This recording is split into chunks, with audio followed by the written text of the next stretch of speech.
गर्भावस्था की प्रारंभिक समस्याएं। गर्भावस्था में स्त्रियों को विभिन्न प्रकार की समस्याओं का सामना करना पड़ता है, जिनमें से कई समस्याओं का समाधान उसे अपने आप ही मिल जाता है। गर्भावस्था के समय स्त्री को समय समय पर डॉक्टर के पास जाकर अपना चेकअप कराते रहना चाहिए। इसके अलावा स्त्री को कुछ और बातों का ध्यान भी रखना चाहिए, जैसे योनि में घाव। कभी कभी योनि में छोटे छोटे घाव हो जाते हैं, जिनमें से सफेद और पीले रंग का एक तरल पदार्थ निकलता रहता है। कभी कभी योनि से इन तरल पदार्थों के साथ साथ खून भी आने लगता है। यदि स्त्रियां अपने जननांगों की सफाई ठीक प्रकार से नहीं रखती हैं, तो इन घावों में कीटाणु पैदा हो जाते हैं। इन कीटाणु की वजह से छोटी सी बीमारी भी बहुत बड़ी बीमारी का रूप ले लेती है। इस कारण घाव का बढ़ जाना, योनि से गाढ़े पीले रंग के तरल पदार्थ का आना, खून का आना आदि रोग और भी फैल जाते हैं तथा स्त्री को बुखार आदि रहने लगता है। गर्भ के कारण अधिक दवा का सेवन नहीं करना चाहिए तथा अपने डॉक्टर की राय जरूर लेते रहना चाहिए। गर्भपात।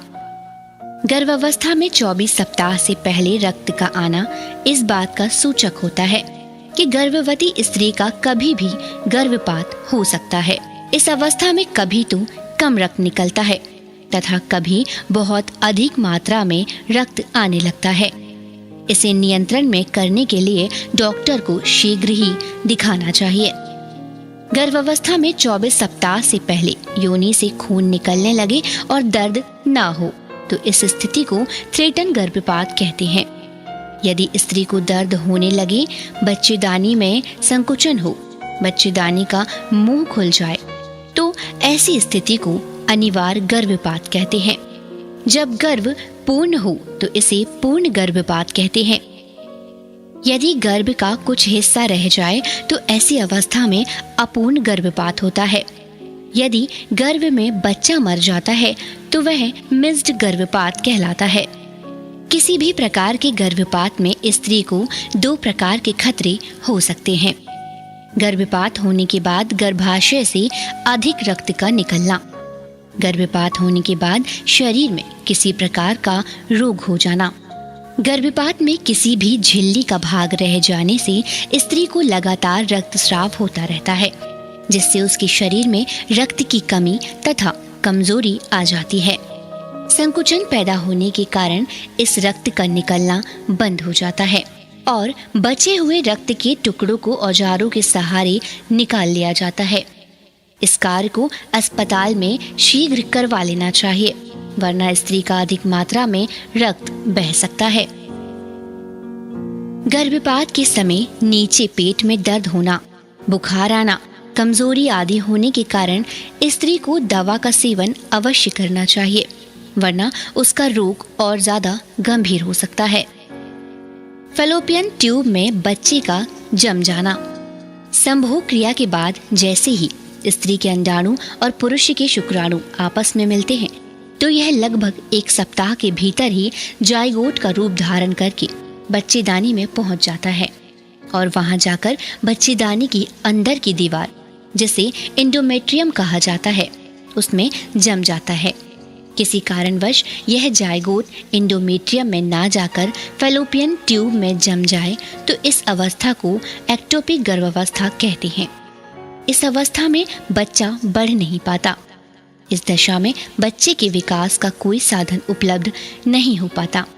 प्रारंभ में स्त्री को हल्का सा दर्द होता है, जो एक ओर ही होता है। जैसे जैसे गर्भावस्था का समय बढ़ता है, यह दर्द भी अधिक बढ़ता जाता है। एक समय ऐसा भी आता है कि जब स्त्री यह दर्द सहन नहीं कर पाती है।